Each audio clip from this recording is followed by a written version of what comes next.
everyone, and welcome to Tallgrass 2020. We are here, we're online, we're still doing it. This is an amazing opportunity for all of you to meet our filmmakers and get to know a little bit more about them. And it's also a wonderful time for them to all meet each other, which is, really what film festivals are all about. I'm sure the audience loves watching the films. We all love watching the films, but we filmmakers really love this time to come together and just hang out with each other. And I think maybe I speak for all of us when I say now more than ever. Yeah. Because we need this time to connect. So that's what we're all here to do. I hope everybody will be, feel free to speak your mind and be chill, be casual. This is just a hangout. Normally we would be doing this in a room, sitting in a circle together. So let's all try to bring that circle energy to this digital circle. By the way, I'm Erin. I was at Tallgrass last year with a short film, and I'm back as part of the Film Advisory Board, which is an amazing way that Tallgrass keeps all of us alumni filmmakers involved. So exciting. Maybe some of you will be back. Let's go ahead and jump in. I'd love to just kind of go around the horn and the things, let's see if we can remember all of these things. I bet you can. Your name, duh. Your film, also duh. Where you live and or where you are currently in the world, if that's different from where you usually live. I know mine is right now. And also tell us a little bit about your film. And I would love to know also who's been to Tallgrass before, because when I went, I was shocked at how many people were alumni, and I see some faces in here that I recognized. So let's kick it off with that. You know what I'll do for you guys? I'll put it in the chat, because we can do that. Boom, boom, boom. Okay, great. So let's start with Philip. Hi, welcome. Hi, thank you. Nice to be here. So my name is Philip Heinrich. I'm in the Dallas, Texas area, although I grew up near Kansas City, Stillwell, Kansas, so Kansas native originally. My film is exactly as they are. It's a short magical realism drama with some it's about a family, but it's also got these fantastical elements in there. And I have not had my own film in Tallgrass before, but I was the effects artist for a film last year, I believe, My Dinner with Werner by Maverick Moore. So we're friends and go way back. And I heard great things about the festival from him and his experience. We actually have the same lead actress in both films as well, China Walker. So there's a bit of a connection there, but I have not been to Tallgrass myself. I've been wanting to since I grew up in Kansas, and I've heard about it forever. Awesome. I feel like we're already in like the small Tallgrass world, because I know Maverick and China from the festival circuit last year, where Yeah. we all met and hung out. So that's really, really cool already. Okay, let's go to Kevin next. Hey everybody, my name is Kevin Smokler. I am the co-director of Vinyl Nation, which is a feature documentary along with Christopher Boone, who is also here in the room. I'm based in San Francisco. Vinyl Nation is a feature documentary about the 15-year comeback of vinyl records in America and the connective power of music in a difficult and divided time.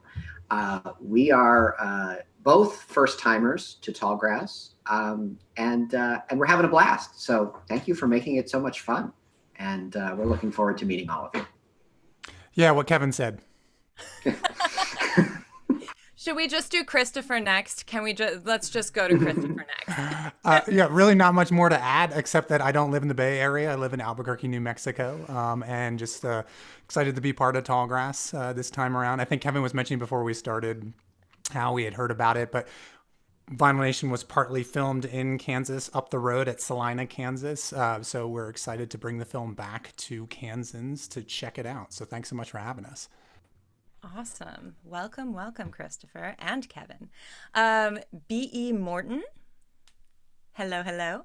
What up? My name's Brian. I'm here with a short documentary musical called The Ballad of Henry Ford. This is my first time at Tallgrass, being at Tallgrass. but I was in Wichita shooting a feature in 2013 called Bender, which I think showed at Tallgrass maybe in 2014. We shot at Old Cowtown and some other spots across Kansas, and I'm sorry I can't be there in person this year. Awesome. And where are you now? I'm in sunny Los Angeles, California, baby. Yeah. How hot is it today? I need to know. It was warm. I was sweating. I still am. Official temperature, sweating. Got it.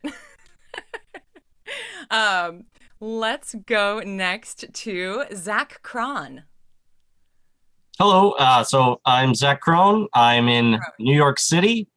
I directed and was the cinematographer for the short Thriller Matched. That's what I put on my sticky note to say. Great. Awesome. Yael, let's go to you next. Hi, I'm Jael Dennis, filmmaker of the short film Can You See Me? I am right now in Long Beach, California. And the film is about sexual assault when you are a child and what happens to that person after they grow up and how that affects them. Sorry, I didn't mean to bring anybody down. Well, I'm assuming it's a comedy, right? So hilarious. Yeah, sorry. There you go. Let's go next to Nilles and Jake. Hi, everyone. I'm Anna Nilles. I'm Marco Jake. And we wrote and directed Itchy Fingers. And this is our first time at Tallgrass, although my cousins, the O'Connor family, they live in Wichita, and I've been there several times, and they keep telling me about this film festival, so I'm really excited to be here this year. I'm a big Wichita fan. Yeah.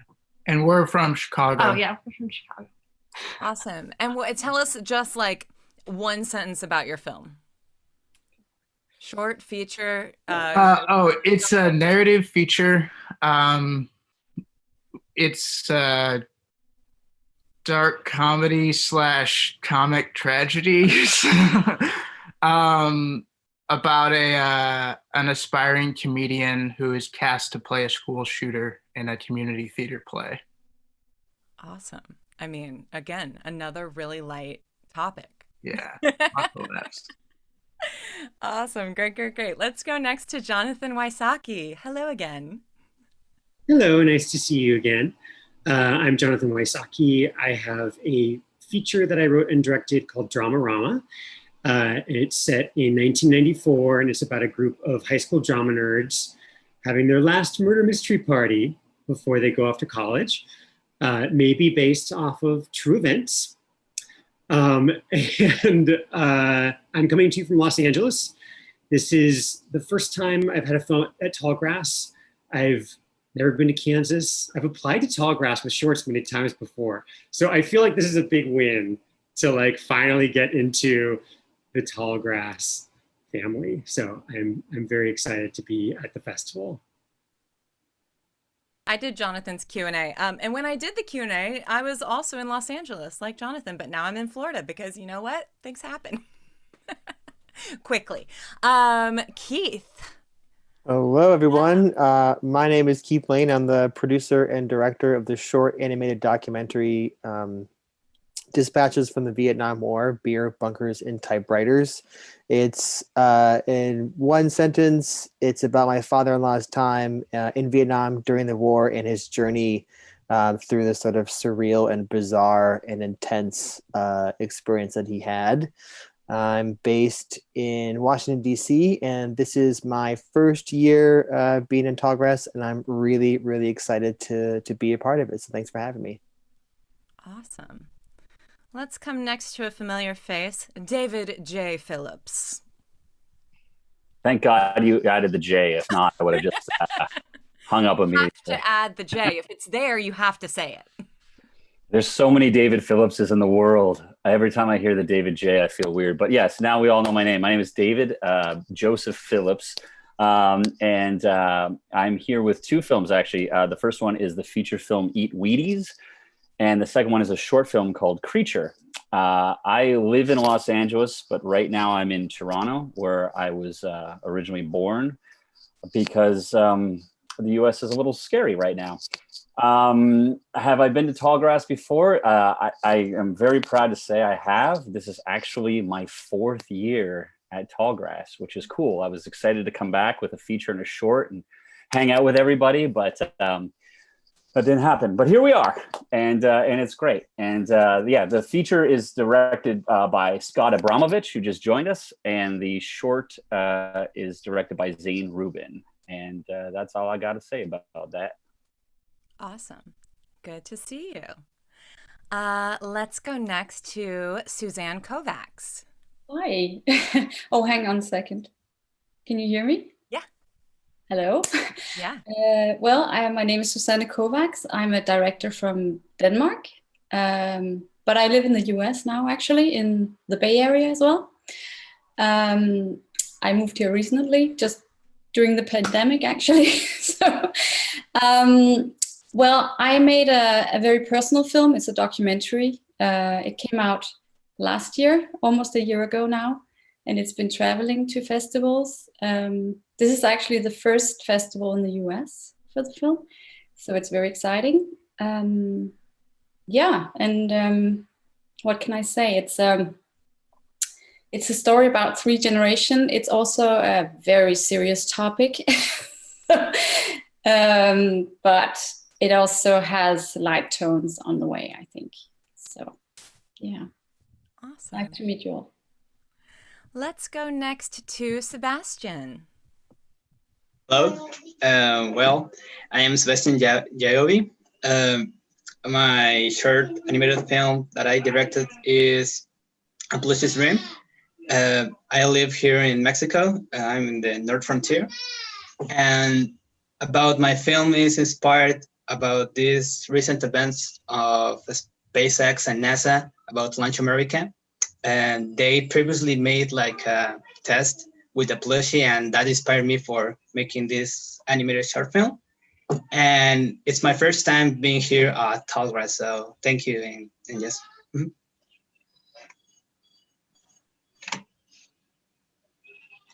Let's go now to Scott Abramovitch. You are muted, my friend. I'm unmuted. There he is. Yeah, hi everyone. Nice to meet you.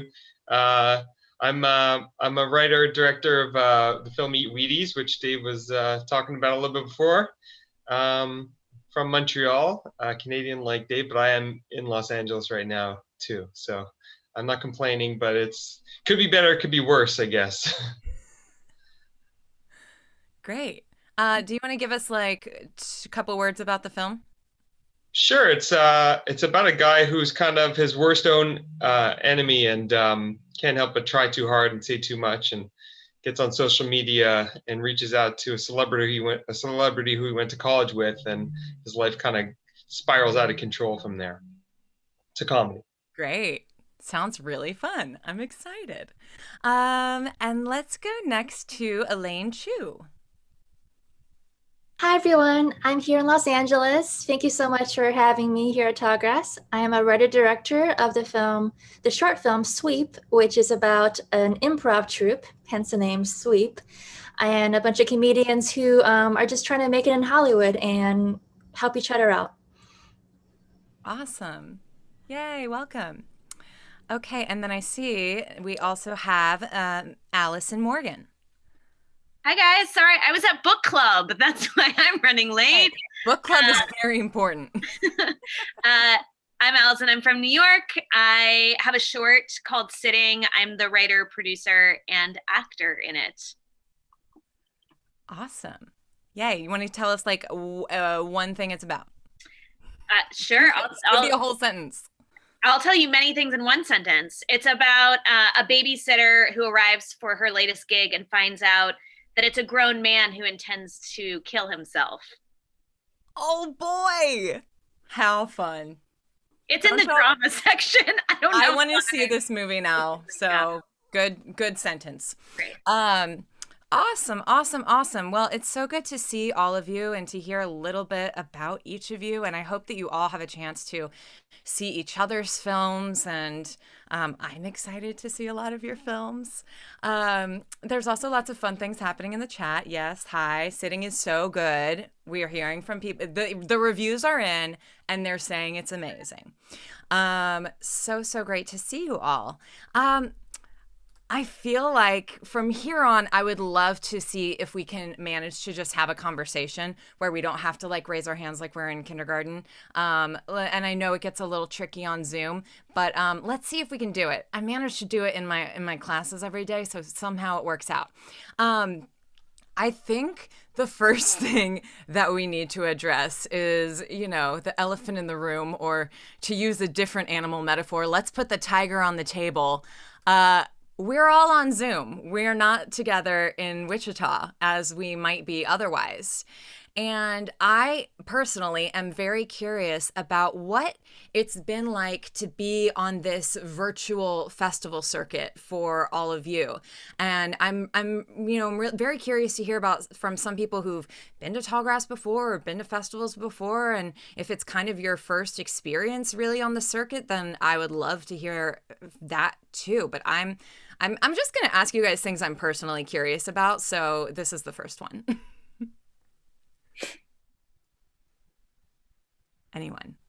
I could start. So I've never done festivals before this year. So my idea of what a festival looks like is probably very different. Obviously, I'm a little disappointed that I haven't been able to go to any of them. But it's also been pretty great because I feel like a lot of them have, and this is a really good example of trying to reach out to filmmakers and get connected, you know, and it's been really wonderful in that sense. So I probably have spent more time getting to know people in a different way, but still getting to know them. So I guess, you know, for a newbie, it's kind of you know, 6 of one, half dozen of another, but it's still a good opportunity, and it's been really interesting and a big educational experience. Hopefully next year to be different, but you know, this year it is what it is, right? So yeah. I think one silver lining that I found is the fact that when you do the Q&As, you get more of your cast involved because it's on Zoom. And so when you have people that are, you know, for opening night, our Zoom, we had people that were in Vancouver and in Los Angeles and in Northern Ontario, really far away and stuff. And everyone was able to come on and be able to do that. The downside is that obviously, like, especially a festival like Tallgrass that really does such a great job with filmmakers, and I hate to rub it in for the people whose first time it is on here, but it's just a really great time. And they always, like, there's a bunch of people on this Zoom that just from being at Tallgrass for a few years, I've considered dear friends. And because of the fact that they make such a great effort of taking everyone out and like having a good time, and these virtual happy hours are actually happy hours, and seeing the entire city and just really bringing everyone together. So you leave, like it becomes like camp almost. And I think that's the hardest part, is that, like, you know, the other festivals that I've been at, you know, again, I've had good experiences at them maybe before, but like this time around, you just, you know, maybe you meet 2 or 3 people briefly, but yeah, I think it kind of sucks. That said, it's still great that everyone's getting their films out there, and it's still great that there is some sort of platform. And I think a lot of the festivals have really succeeded, and Tallgrass is one of them, of having at least a platform for people to come and do stuff. And so it isn't all for nothing, and it's definitely worthwhile. It's just, it's not the same if you're a very social filmmaker, like I might be. Just a little bit. Yeah. I hear that there's like a Facebook group and a Discord. So it does sound like there are ways for you all to connect with each other. How's that been going? Or you can answer my first question if you had something else to say about virtual fests. I want to say something. Please. I'm raising my hand. As you raised the question, Erin, I would say it's also, there's a bit of sadness in me. It's not just a bit. It's sad that, you know, we don't have these physical events and we don't meet the audience. And so there, I mean, just to put it out, it's also sad. It is. And it's just what it is, you know, it's just frustrating and sad as well. I will validate Suzanne's sadness. And sometimes can I say one thing more? I feel bad because there are people who have actual problems, you know. And am I even allowed to feel a bit sad because this is my profession and this is your profession? And it's, you know, there's just a part of this profession that's just being difficult for us at this point, for all of us. Yeah. Yeah, I'm not only sad, I'm pissed. There is a little bit of anger and sadness because you get to work in these films for a very long time. I'm sure a lot of us do. So you want to have that connection with the audience.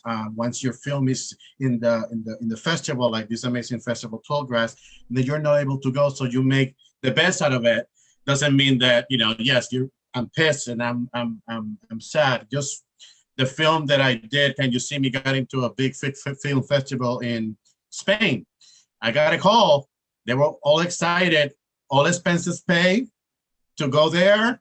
And then they say, I'm sorry, but our country is not allowing anybody from the United States to come into our country. So yes, I was really upset. So this whole experience has been very unique. But, you know, you try to make the best out of it. And I'm just grateful that at least we can do this. And let's just, you know, instead of just staying in one place. So I'm grateful for all of you guys, because without us, you know, there will be no films and there will be no entertainment. So congratulations to everyone. I also just, you know, my other job other than making films is that I'm a life coach. So I just want to validate all of your feelings because that's what I do for a living. But you know, I think it's not the sadness Olympics, right? Someone can be upset because there's something, you know, huge happening to their family or they've lost someone, but that doesn't mean it's not okay to be sad and angry and however you feel about your own, you know, like you said, this is our profession and it's more than a profession, it's an art and it's our lives. So I'm actually really glad you brought that up because I don't know what Tallgrass wanted me to do, but I think should be a space for everybody to just be really honest and, you know, connect with each other and be authentic. So thank you. I think too, like part of for an indie filmmaker, whether you're a short filmmaker or a feature filmmaker, the festival circuit is like the only time when you're going to be in an auditorium with hundreds of people watching your work, you know, and seeing how people respond in a large capacity. And I think that loss is really hard because you know, as Yael points out, and, you know, you spend a lot of time making your movie, whether it's a short or a feature, you probably spend a lot of time doing that. And in terms of the pipeline, you know, the distribution side of this is all, you know, either online or, you know, video on demand or whatnot. And film festivals are so special because it's that one chance that you get to actually be in an auditorium with a live audience. And I think that is, you know, definitely something that I'm mourning this year. And I'm sure that everybody here is mourning that as well. Oh yeah. I mean, I'm definitely. For me, you know, the people that I'm Sav, by the way, I didn't introduce myself. I'm an alumnus. I am here every year permanently by the bar usually. And I'm glad that I actually get to watch the movies this year because I'm not just spending the whole time talking to people. However, I have been mourning this year as I've been watching.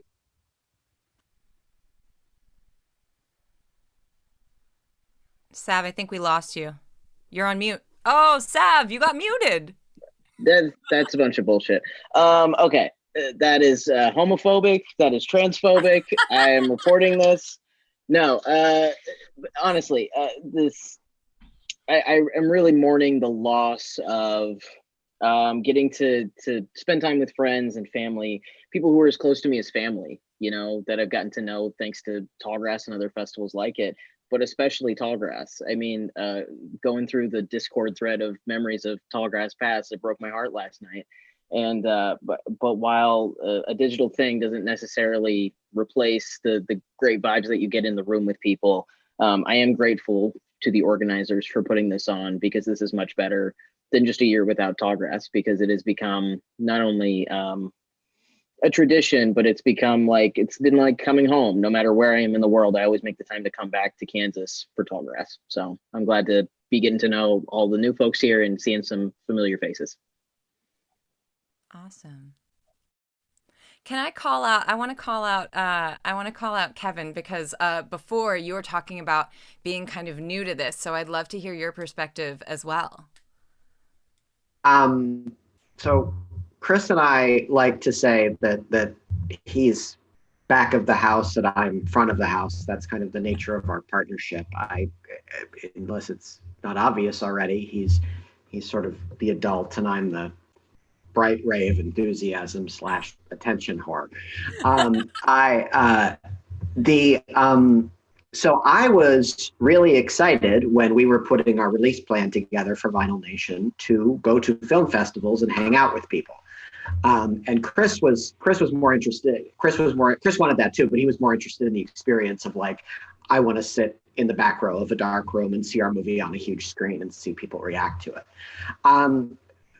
We got some of that because we released our movie for one weekend in April in celebration of Record Store Day, and which didn't happen, and Record Store Day didn't happen, and to raise money for independent record stores all over the United States, and that was a really special experience. Except we were sitting in front of our laptops for 16 hours a day for that entire weekend, responding to people as they let us know what they thought. This will have to do for now, obviously. And but the idea that festivals have soldiered on and tried to make the best of it, and that their communities, not only filmmakers but audiences and staff, have still showed up is incredibly moving to me. And I know this is far from the ideal set of circumstances to attend one's first round of film festivals, but I'm playing the long game, and I'm saying it's only going to get better from here. So I don't intend for this to be our last movie, and so we'll do the real thing 3 years from now. And this will be more than adequate for now. Well, and also just to add to that, I feel really bad for Kevin because, like I said, this is his first time go around. This isn't mine. So I've had the festival experience, and when we were making our film, we talked about that a lot, and I knew he was looking forward to it. I also say, like, we're doing our whole release is just going backwards.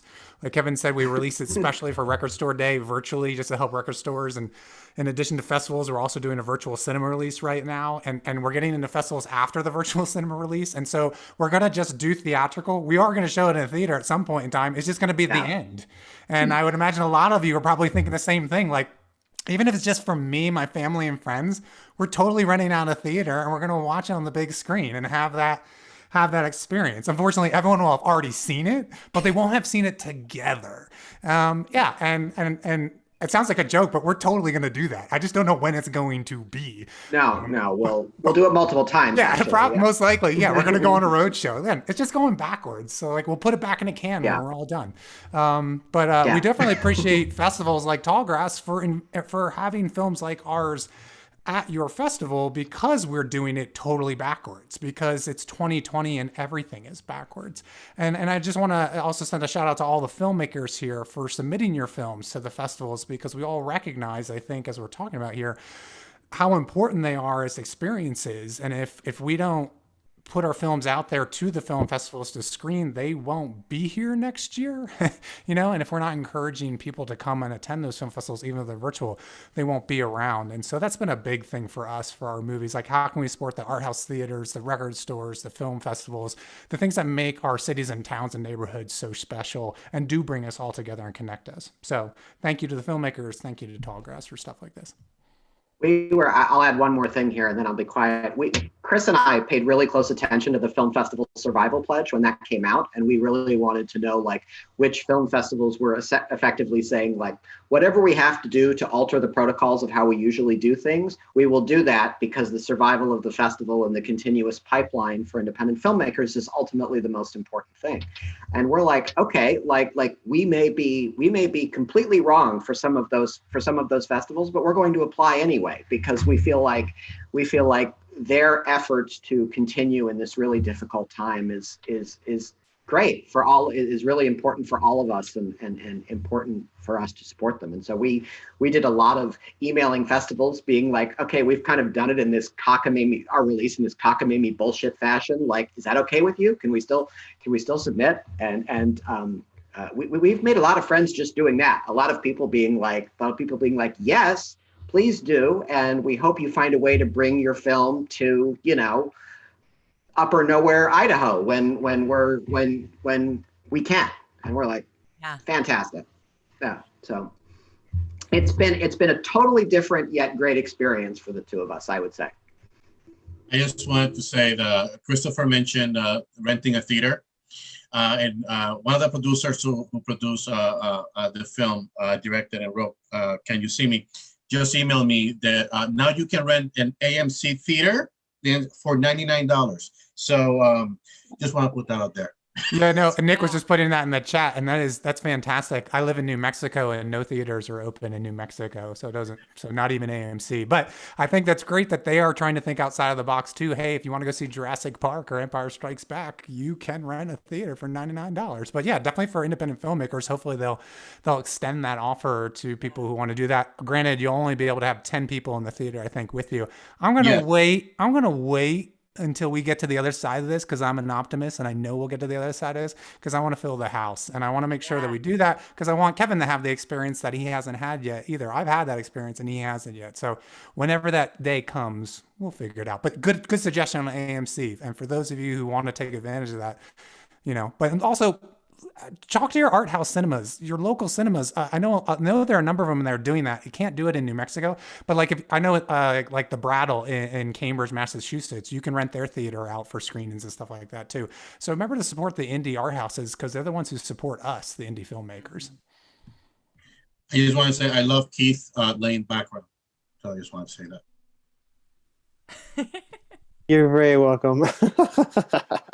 The Northern Lights. Who knew we'd be seeing that tonight? Who knew? I did, but yeah. I also just want to quickly welcome Kenya. Hello, Kenya. Snuck in over here. Hi. I want you to be able to. Welcome to my bedroom too. Oh, lovely. I want you to just be able to jump in. So why don't you we'll go back to what we did at the beginning, which is just tell us, well, we know your name because I said it and you said hi. So that's clearly your name. But tell us a little bit about your film and where you are and if you've been to Tallgrass before. Yeah, so obviously my name is Kenya. I live in Austin, Texas. Actually, Chris, I'm going to visit your state here in a couple weeks. I hope that's okay. I'm going to quarantine and all that.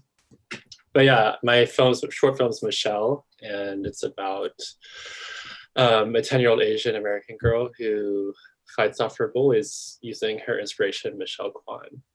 I'm a huge Michelle Kwan fan, as should all of you if you aren't already. But yeah, I'm really excited about the film. I was really excited about the festival too because I'm a Kansas native as well. I grew up in Salina and lived there all through high school, so, and my parents still live there. But if it were, in person, I would totally be there.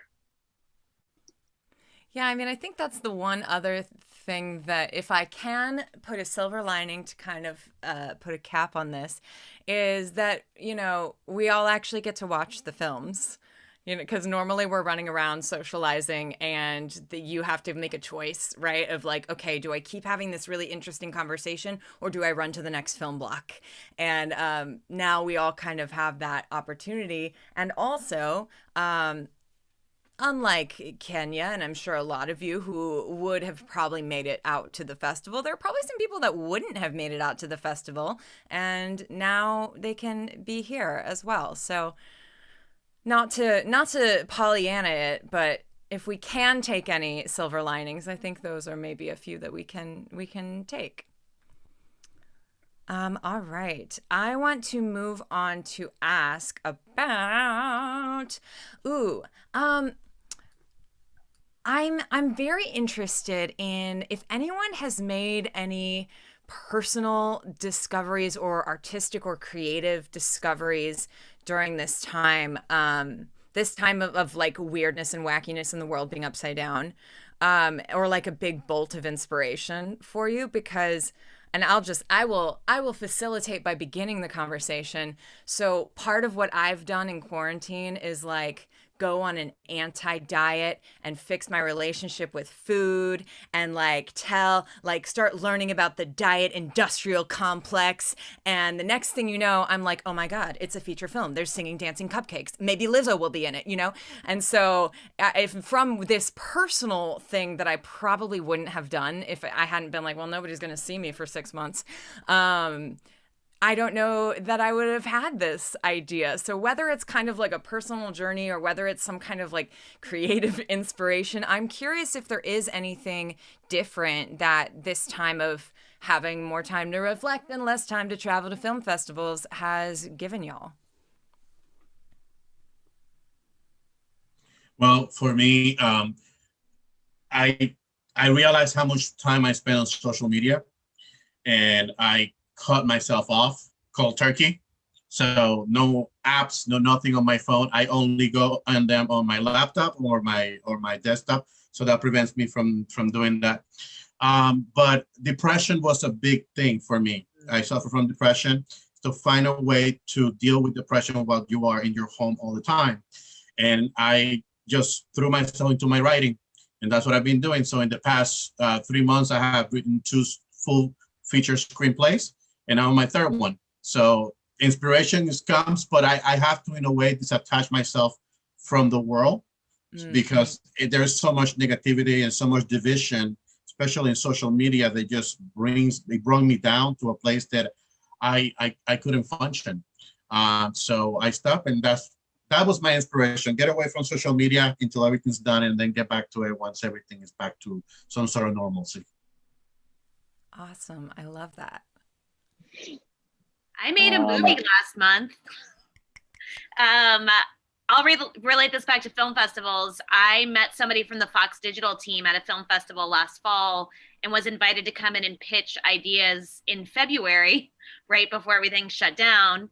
And they were kind of interested, but not committing. And then during this period, I had the time to refine the script and the pitch, was able to go back to them and deliver what they wanted.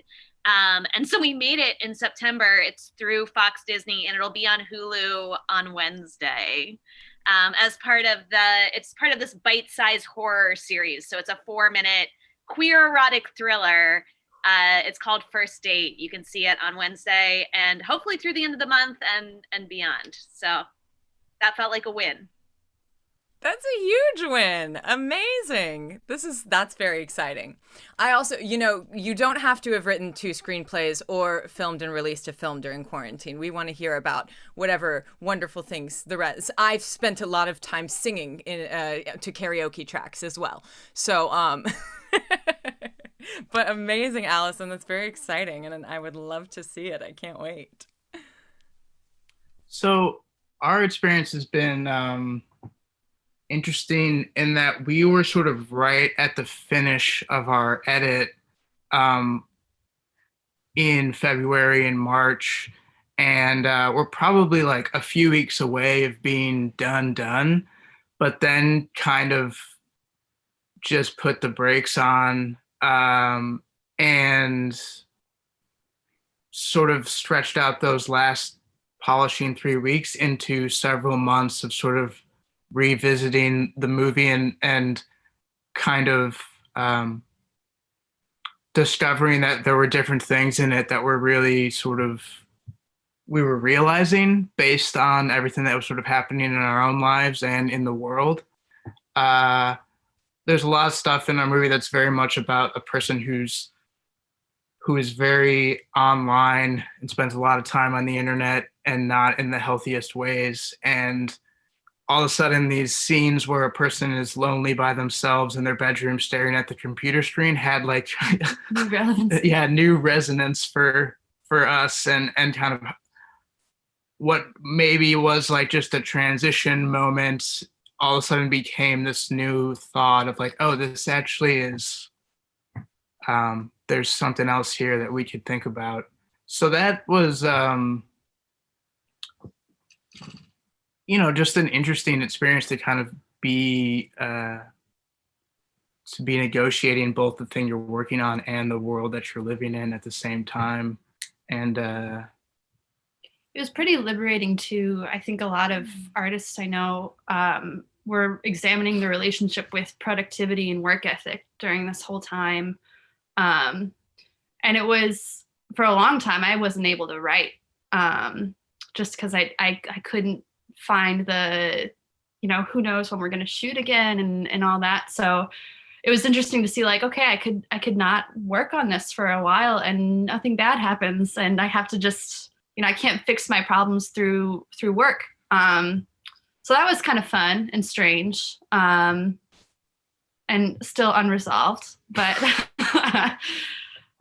yeah, it's hopefully, when we come out of this, we all have a healthier relationship with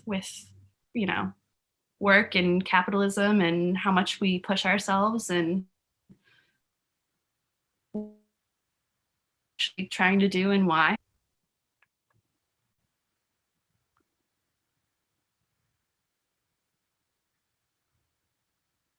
I was muted and trying to talk. I have had I've had a lot of revelations. Had a lot of time to think. But there's a great book called Do Nothing. It's by Celeste Headlee, I want to say. And it's about productivity culture and capitalism and how that all happened. So if I can drop a hot rec, I recommend Do Nothing. Both the act and the book. One thing I've found is that a lot of people that I've routinely worked with have a little more free time and a little more availability to collaborate right now. And as well, finding new collaborators. It's been, when I do ask friends of friends or even cold contacts that I find online, if they're interested in collaborating on creative projects, writing, that kind of thing, people tend to be a little more available right now. And so I've been co-writing a feature with a writer I haven't worked with before. She's a playwright historically, but just because both the theater and film industries are pretty slow right now, we've been able to carve out a lot more time than we probably otherwise would have to work together on a project. And I'm trying to find new ways to collaborate remotely with a lot of my usual collaborators as well, just because we're all kind of looking for things to do when we don't have work.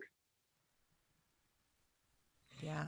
I'm just curious for a question for everyone, and just this is for me. Do you guys feel more energized to make films or deterred, or do you say just saying to yourself, I don't want to do this anymore because of everything that is going on, it's not paying off, or do you want to now make more films with more substance? That's my question for everybody. I want to work on smaller scales. And that's been kind of a fun sort of challenge of like, how do you reduce the canvas size of whatever you're working on? But definitely still films. Yeah, I mean, I would say, the inspiration doesn't go away. I think it's even amplified more and more. So, I mean, my experience with my film was all done remotely. So fortunately I was a bit prepared, for this working environment. But I think with all the downtime, like the Do Nothing, cultivates a lot of inspiration and ideas and, connections and reaching out to people that I haven't talked to in like 10, 15 years. In fact, my next project was because I've reached out to someone that I haven't talked to in like probably 11, 12 years. And it was like yesterday that we just talked. And I think, the pandemic has really brought us together in a way that might not have happened, I think, if I wasn't so isolated, as it were. Yeah, I feel like with way fewer distractions in your day, I've been able to really kind of concentrate and focus on what's really important, like what I really want to spend my day doing. And, you know, it's a lot easier to kind of focus on your passion when you don't have all these like daily distractions that you'd normally have. Yeah. I'm going to break in here and introduce Noah, who I saw pop in. Can you just tell us where you are, tell us a sentence about your film, and then answer this amazing question? Wait, what's the amazing question? Oh, the one that Yael asked, which, if I may paraphrase, was, are you feeling inspired to work more in film or less, or in something else? I thought the amazing question is where I am and where I'm at, which could be an amazing question. Hey, that's an amazing question too. I'm Noah. I directed a short film called Sofa So Good. I'm always on a sofa these days, so that's helpful. I'm in Brooklyn right now. In terms of like, if I'm feeling inspired, I would say that in the first few, I mean, I would say that yes, definitely. But it's always like, but I still feel very stuck sometimes because like a lot of things cannot be done, like everyone, I guess. But I also really like what I think Nilles and Jake, I guess, I don't know who said that, but I like the limitation. It actually makes me, I like deadlines. I like limitations, and it kind of helps me. Yeah. So it kind of helps me think, like I really try to think small now and think like what I can do with the means I have. I shot a small thing in Zoom during the pandemic, like a short film that all takes place via Zoom. And not that it's my best work, I wouldn't say that, but it works. And it kind of inspired me to say like, my work specifically is like comedy, and it's based on like dialogue and quirky characters. So it's like, why not like placing it on like one location, whatever. So yeah, so a very scattered answer I gave. No, I liked it. I got something out of it. Okay, good. Let's keep going around the horn with this question. I'm gonna kind of, I don't know, call on people like I'm your teacher or your mommy. Let's go to Kenya next. That's so great because I was just about to speak. Perfect. You just read my mind. I was thinking about this too. I feel like emotionally my emotions have been following the curves of the coronavirus, actually. So like the peaks and the valleys are like really kind of in line with what the virus is doing, which is interesting. But that's beside my point, which was like, I feel like this time has really forced me to take a breather and really think about what is the content that I really want to make and put out there in the world. I think there's like a lot of pressure. I mean, even when you go to a film festival, is like there's a lot of pressure to, know exactly what you're doing next. And I've thought of different projects that I wanted to do, but it's really kind of like made me think and like ponder like, what are the stories that I really want to tell? How do I want to shoot these stories and all of that? So that's been actually a really positive and good thing for me. I love that. I'll second that. Alison, you didn't answer this question yet. You did say that you made a film during quarantine. Yeah, I feel like I already talked. I feel like we should throw to somebody else. Okay, let's go to Elaine. Hi, I'm so sorry, but I am multitasking. I work as an editor right now, so I've been half listening to you, everybody, and I missed the question. Have you been feeling more inspired to make film, or has your creativity taken you in a different direction during this kind of wild time? I would say my creativity has taken a turn towards what I can do within Zoom. I've done a lot of shorts just using this medium, where I've had my actors just use this little square as their set. And I feel like there's a lot of fun in that. especially with Zoom improv jams, which is something I've been doing lately as well.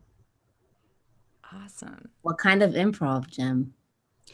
Comedy improv.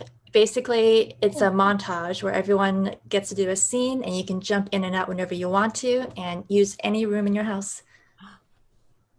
Okay, that's cool. That's very cool. Yeah, everyone here is welcome to come. If you want the link, I'll send it to you. Okay, we're all going to want the link. So if you want to drop it in the chat, just saying. And let's see. Sebastian, are you there? Okay, he might have. Oh, he's there. Great. I hate to ask that because I'm always like, what if they went to the bathroom? But here he is. The same question. Yeah. Okay. Well, I feel like more inspired about these times. Really, I had like this idea in mind, wandering around about like my sister. Like, well, I gotta care like all the morning. So yeah, sometimes I think, well, what will happen if coronavirus will be like more dangerous or something like that? And think sometimes parents don't want to hug their kids because what happens if the mom or dad are like a doctor or something? And those questions are like popping up in my head. And I guess that this like crucial time or like not ordinary time is like a great place to get ideas from. So yeah. Awesome. I want to make sure it's not your baby or someone else's. No, my sister. Oh, you timed it just right. It was really. Yeah, I was like, is that who he's talking about? It was. Dramatic. Susanne.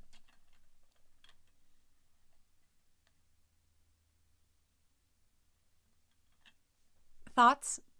Oh, she's there. She's unmuted. Can you hear me? Sorry. Thoughts on the same question? Yeah. Well, I have to admit, it's been an intense time for me. I mean, I lived in Denmark and the film was done in Denmark, and I was so lucky that it premiered at a festival with an audience, so I had that experience. And then in January we had the premiere in Denmark, and then since then, of course, it's only been online festivals. But I think the whole thing coming to the US was a big shock for me, actually, in many positive ways as well. But the film I made, I think it's my first feature-length documentary, and it was so intense to make this film and to finance the film. And so I echo these questions that really think about what I'm going to do next. What's my next film going to be? Because you spent maybe 3-4 years with it, and so but I also feel this, of course, pressure. What are you going to do next? And I think if you want to sustain yourself as a filmmaker for many years, you have to have films in different stages as well. That's what I want to do. That's where I want to get. Maybe you who are more experienced filmmakers have, something in development and at different stages. So that's definitely where I want to be, but not saying that I'm there at the moment. So that's the honest answer. Yeah. So, and actually, I think I'm still. I'm working quite a lot on this film to it's in many festivals, and so there's some work done still on this film, but of course it's a very good question. I haven't answered it yet. I think that's great. One thing I've done is read a lot of books and stop writing for a while. I wish. I have 2 children. So. Well, yeah, that's a whole different ballgame. But yeah, reading, great. Well, I feel like we're kind of time-wise getting close. We're starting to lose a couple people. So I would love to do one last speed round. And since we've kind of talked about how the question of what's next, did I have that written down? What's next for each of you? Maybe I did. But I'd like to make that a little bit looser since, again, we've been talking about how this idea of what's next. I would actually love to hear what is like a dream project that you would really love to do. And maybe that's what's next for you. Or maybe that's something that you're planning like a ways down the road. But I would just really like to hear from each of you, like what would be your like, oh yeah, that's what I would do if I could do anything project. And I think I will start because I will kick it off. And say your film name one more time because we want everybody to remember to see all the films. So, and also, this is going to be a real speed round, I would love to have you drop your social media or where can we find out more about your film? Where can we follow you? All that jazz. So dream project, say the film name again. Where can we find you or the film online? So I'm Erin Rye. My film that was at Tallgrass last year is called Lady Parts. You can find it, not the whole thing yet, but it will be out there on the internet soon. I am on all the places at Erin the Rye, ERIN the RYE, and or erin-rye.com. You can see me do a lot of different strange things like sing musical theater songs and also Alanis Morissette. I can't remember if I put that one up or not. Anyway. Dog. And your cute dog. Oh, my cute dog. We've gotten is so like much dog my content. Entire Instagram right now because she's my whole life at the moment. So yeah, sign on for the dog content. Thank you, Hannah. And I think my dream project, I was manifesting this morning. I want to actually, I'm going to say something different. I would love to direct a superhero movie. And I know that sounds weird for anyone who knows my work because they're like, she does weird comedies that she stars in. But I think it would be really fun. And I want to do like a weird, queer, musical comedy superhero movie. I'm going to call out so we can actually make it a speed round. Philip Heinrich. I got the unmute working this time. Philip Heinrich. My dream project would be a story about a woman who sells her soul to an evil sea anemone. I wrote this script a few years ago. It's weirdly massive, so I don't know how I would ever attempt this project. My film is Exactly As They Are. It's a short film in the science fiction fantasy block. And you can find me at Ergo Possum on Instagram and Twitter. That's ERGOPOSSUM. Awesome. Let's go to Kevin next. He says 1 minute. Let's go to Chris. I was just endorsing Sav's dream project, so now I'm amazing.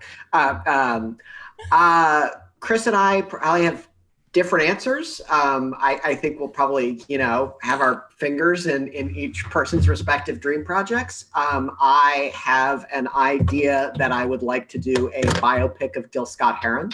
And I would also like to, and I think the world is overdue for a documentary about the television show In Living Color.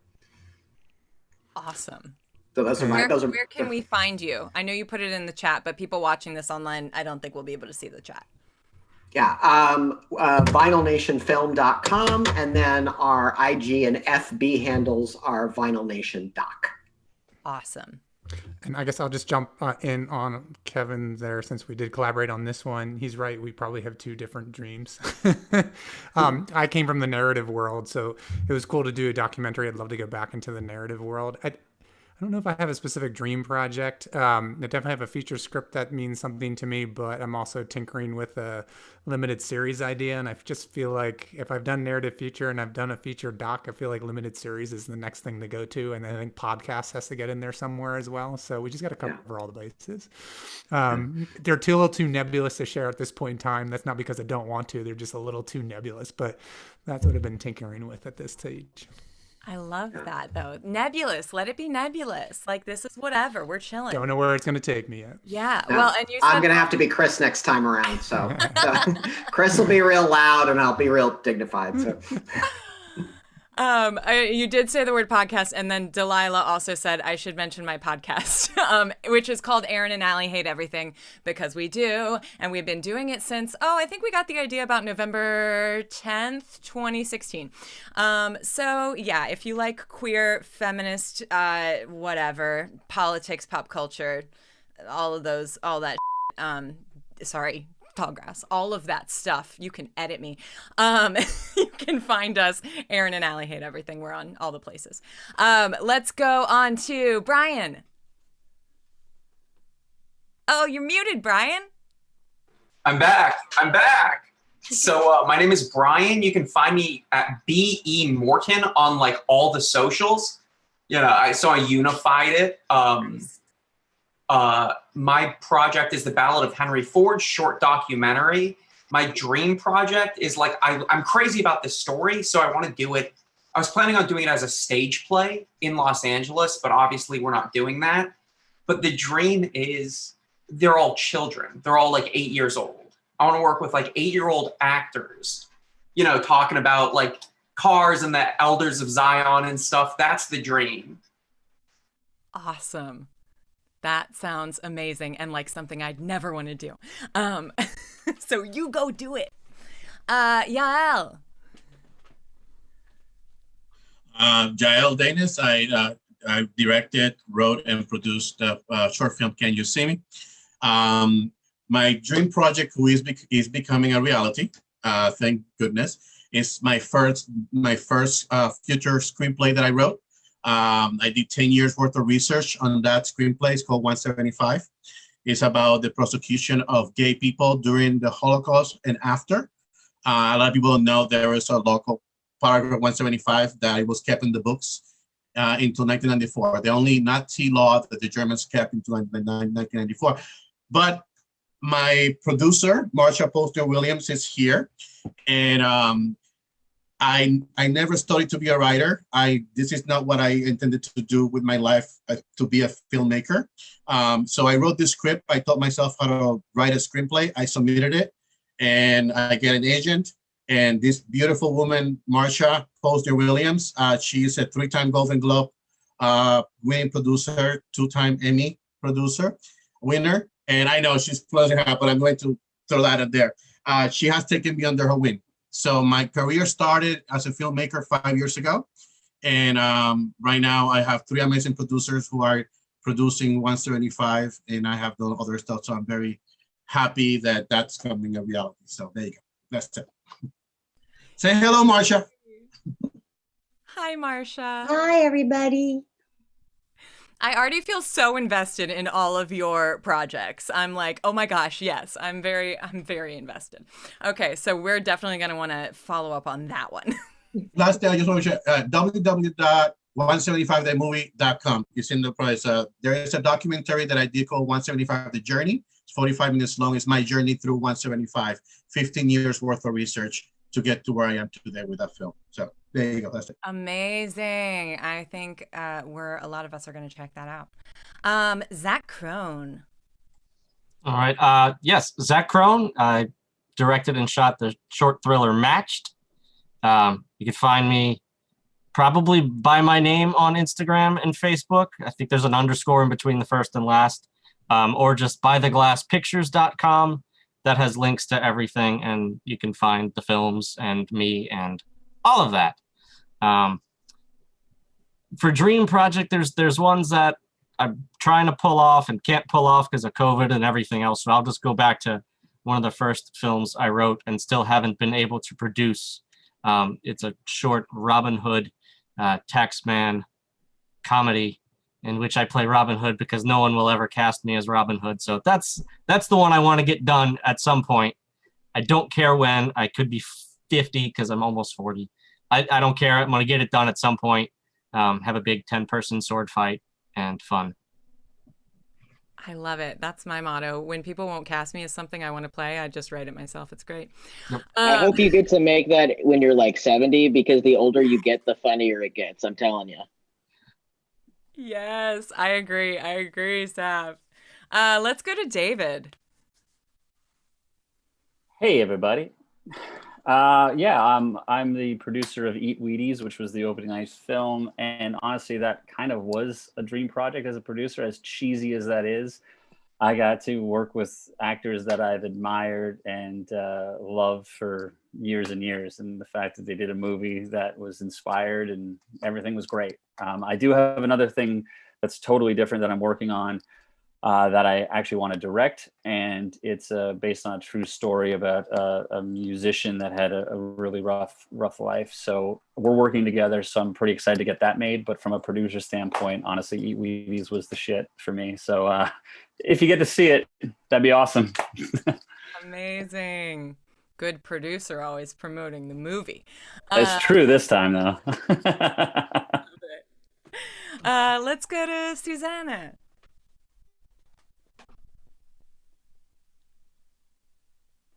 I have to practice on Zoom. Still.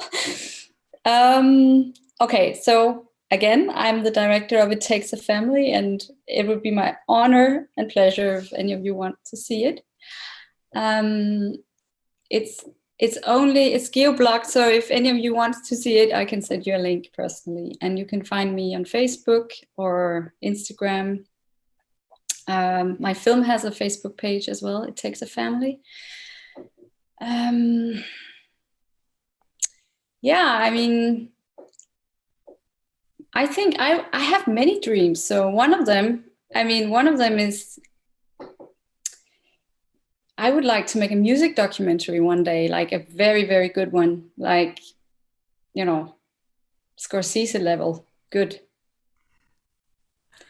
And it should be about a female musician because, you know, there's so many male rock stars and male portraits. So it should definitely be about a cool woman. So I think it's a dream that is reachable, maybe. I don't know. Awesome. Yay. Love it. Yeah. And also I wanted to say, I'm in Silicon Valley. So if anybody wants to connect with me, who's, you know, more local, I would like Chris and Kevin. I mean, it's no pressure, but I just wanted to say, yeah, that would be nice. Yay. Goes for everyone, of course, but yeah. Social distance hang time. I love it. Oh, David, do you want to say out loud your socials? Because I didn't remember to follow up on that, and then you put them in the chat. Oh, yeah, sure. Basically, on all platforms, at Film Prods, but film is spelled PHILLM because I'm creative like that. And then the film on all platforms is Eat Wheaties Film. Awesome. Thanks. Yay. Sebastian. Well, so first of all, my dream project will be like, it's like ton of stuff, but really the idea that I said earlier, and probably will be like something related to my grandparents. I love like La Huasteca, this place on Mexico. So yeah, around it. About my social media, well, you can search me as Sebastian or the same film as a Plushies stream. So yeah. Amazing. Elaine. Hi, I'm Elaine. I directed the short film Sweep. Thank you, Erin, again for moderating. You are such a great attitude, and I love it. For my dream project, as you can see, I'm a huge horror movie fan. I would love to direct an episode of The Twilight Zone and maybe another horror feature as well. I already directed a horror movie, which I'll put in the chats in case you guys want to watch something scary for Halloween. Amazing. Yay, we have so many Halloween options in this room. So good. Alison. Hi. So again, I'm Alison Morgan. I wrote and produced and acted in Sitting. I'm on Twitter at Alison M. It's 2 L's and a Y. And on Instagram, a Starbright114 because that was my very first email address. And my dream project currently is getting Joe Biden and Kamala Harris elected to the White House and Barbara Boley to the Kansas Senate. So vote on November 3rd. All right. I'm in Florida, so I'm really going to make some calls. Kenya. Yeah, I'm Kenya Gillespie, the writer-director of Michelle, which is in the sports shorts block. My Instagram is kenya.gillespie, and you can find me on Facebook. I'm pretty sure I'm the only Asian American guy named Kenya Gillespie on there. I'm not on Twitter because I couldn't handle that much social media. I'd probably go insane. And my dream project is literally just to make a feature. I would just be so happy if I just completed that. As I know, like for all of you guys who've made features, I'm just in awe of you, because I've only made shorts right now. But in terms of like the kind of content I would want to make, I'm really interested in creating a queer rural narrative film, because I don't think there are enough stories of queer rural, stories out there. And I would also like to make a horror film. Yay. So many queer people, and I'm very excited and proud. Yes. Nilles and Jake. Okay. We have separate dreams. Good. Very separate dreams. I really want to make a basketball movie. Like the Dennis Rodman biopic. And I'm not at all qualified, but I'm a huge Dennis Rodman fan. If anyone hasn't seen The Last Dance, yeah. Anyway, but you have a better dream, I think, probably. My dream would be to make a movie with a crew that has more than like 4 people on it. Great. If any of you producers or cinematographers, we'd love to not shoot our own movie again. Yeah, we kind of wear a lot of hats so far, but we've slowly been adding like one person each time, and we think we could probably up that number, hopefully. Also, this might be just based on the time, but I'd like to shoot outside in like a nice climate. Because we shot this last inside and during the polar vortex that was happening in Chicago, and we couldn't have like the heat on because of the sound or whatever. We have a sound guy. That's pretty much what we got, and we trust him. But yeah, so outside, double-digit crew. Our film is Itchy Fingers. Yeah, I think you search our names on social, on Instagram, Anna Nilles and Marco Jake. We're on there. And on Wednesday, we're going to do an Instagram Tallgrass takeover to do a Q&A for anyone who had questions about our plot. Can't promise any answers, but that'll be that. Amazing. Also, I know someone who made an incredible basketball film and is doing more of them, and she's also a woman who's never played basketball. So I'm just dropping my email in the chat for you if you want to be connected and see her awesome film. Sweet. Let's go to Noah next. Again, Noah, my film is a short comedy called So Far So Good. It's in the, I think, comedy section. I'm so happy I tuned in even late. It's really inspiring to hear everyone's projects and everything. And I also I have to say, Yael, your project specifically, I'm Israeli, so as someone who grew up on the trauma of the Holocaust, literally, really think there's like place for other stories that doesn't only show the Jews atrocity. And I'm really excited about this project. I'm so, I don't know if it's happy. Yeah, I'm happy to hear it's being made, and I'm definitely going to follow it. I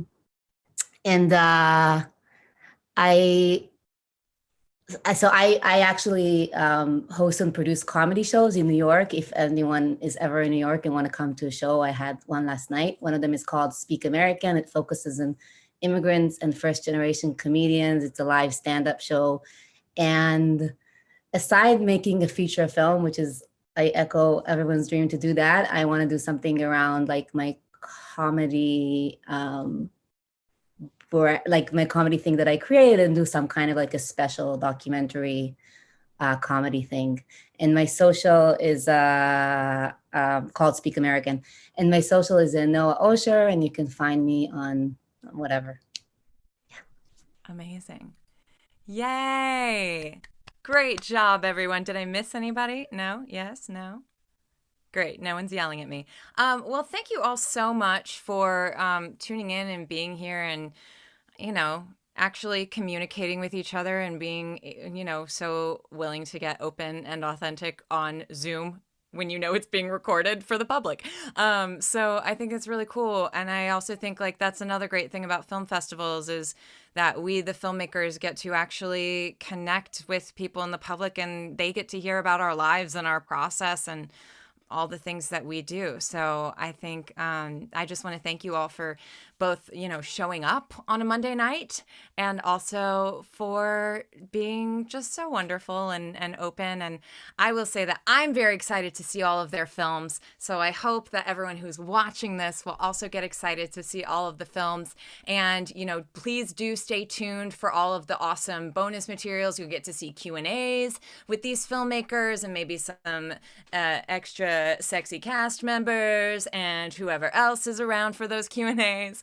And yeah, just please enjoy the festival, and thank you to the watchers of this for continuing to support local film and supporting your local festival, and also you're supporting filmmakers all over the world. So genuinely thank you so much for being a part of this virtual festival. Happy Monday and enjoy the ride. Let's do the awkward thing where we all wave. Yay, bye.